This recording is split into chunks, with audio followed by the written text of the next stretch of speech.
I tried marijuana once, too. Just once, that's all. I didn't know what I was doing. I was on cocaine. Laughter. For years, Rodney Dangerfield made the world laugh with a simple idea: no respect.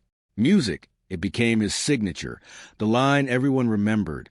But the more he leaned into it, the more it started to feel like it came from somewhere real. Music, something deeper than just comedy. Because behind the sharp timing and easy laughter was a life that didn't always feel light. There were struggles he carried music.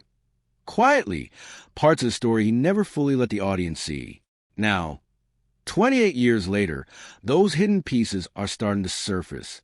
So what was Rodney really living through behind the jokes? And music, how much of No Respect was never just an act? Join us as we uncover the truth behind the laughter, the heartbreaking reality behind Rodney Dangerfield's No Respect. Rodney Dangerfield didn't just become a comedian people recognized. He became a feeling people understood.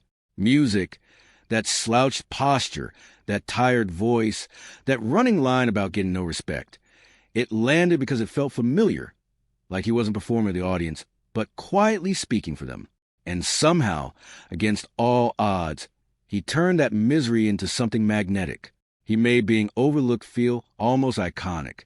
Music, what made it work wasn't just a character. It was the precision. Every line hit clean, sharp, and fast, like it had been carved down to its barest truth. Music. When Rodney Dangerfield joked about bath toys being a toaster and a radio, music, or about working in a pet store where people kept asking how big he'd get, it wasn't just funny, it carried a sting. There was something sitting underneath the laughter, something uncomfortable, but real music, enough that people couldn't look away. And that's where the line starts to blur, because the sadness woven into those jokes didn't come from nowhere. It wasn't something music he switched on when the spotlight hit. It had roots, deep ones. Music, the kind that don't go away just because you learn how to make people laugh. He was born Jacob Cohen back on Long Island in 1921 into a home that never quite settled into warmth. His father, a vaudeville performer drifting under the name Filey, was more absent than present, showing up only a handful of times each year. He existed more like a distant idea than a constant music figure. And his mother, she was there, but not in the way a child needs, distant, closed off. Affection wasn't something she gave easily, if at all. So early on, something began to form, not loudly, not all at once, but slowly music and quietly in the background.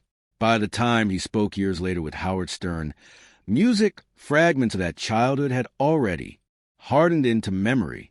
He revealed moments that were unsettling, things that no child should have had to carry. Music. And when you place that beside the jokes, beside the constant self-tearing humor, it starts to shift how all music sounds. Because now it doesn't feel random anymore, it feels connected. Music. After his father left for good, life didn't get easier, it got practical. Survival took music over. The family moved to Queens, and from there, it was less about childhood and more about getting by. He sold newspapers, delivered groceries, worked the beach selling ice cream, whatever it took to keep things moving. There wasn't space to fall apart. There was only space to keep going.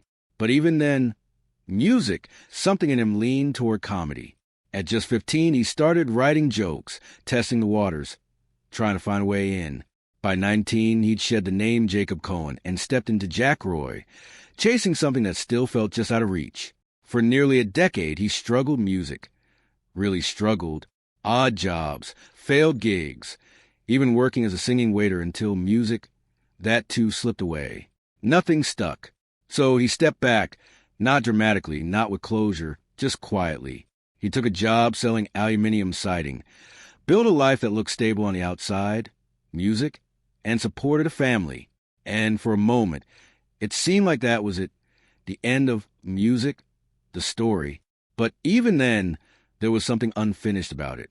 He would later joke that when he left show business, music, he was the only one who noticed, and it landed as humor. But underneath it, there was that same familiar weight, that music, same sense of being unseen. Still, something pulled him back. In the early 1960s, he returned to the stage, not with momentum but with persistence, performing in small venues, mostly unnoticed, while juggling music, his sales job during the day. The effort was there, but the results weren't. Debt music started piling up, opportunities stayed out of reach. And the more he tried, the more it seemed like the world just wasn't responding. That's when the realization came. It wasn't just about being funny. That wasn't enough. What he music needed was an identity, something people could immediately recognize, something they could latch on to. So he stepped away again, but this time not to quit. Music. This time was to build. He went home and started shaping a version of himself, not entirely fake, not entirely real music, but something in between.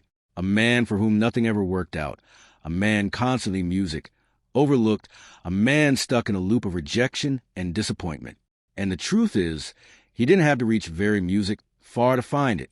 When he returned, even the name changed. Before a performance at a small Manhattan club, music. He asked the owner to give him something new, something that wouldn't tie him back to the past. And just like that, Rodney Dangerfield appeared, a name pulled from somewhere obscure, possibly from an old radio show, maybe even reused from a sitcom episode. It didn't matter where it came from. Music. What mattered was what he did with it.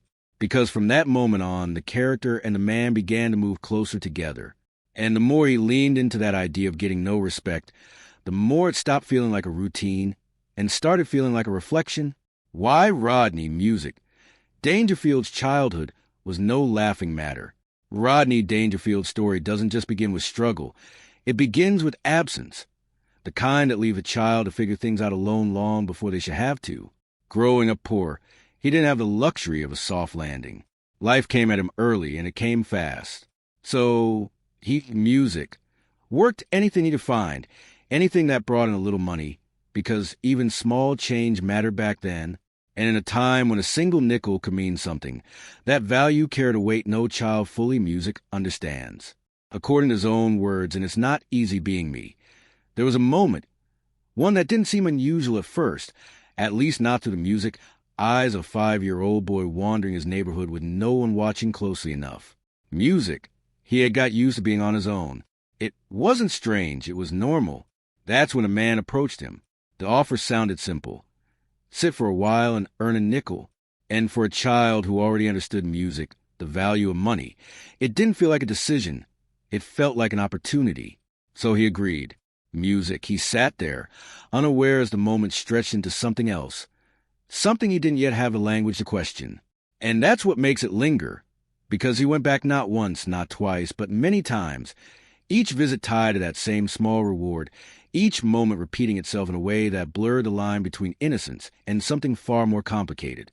And when he looked back on it years later, he wrapped it in humor, calling himself music, a male cur 5, the kind of joke that lands quickly until you sit with it for a second longer than usual, because underneath it there's something else, a quiet bitterness that doesn't need to be spelt music out.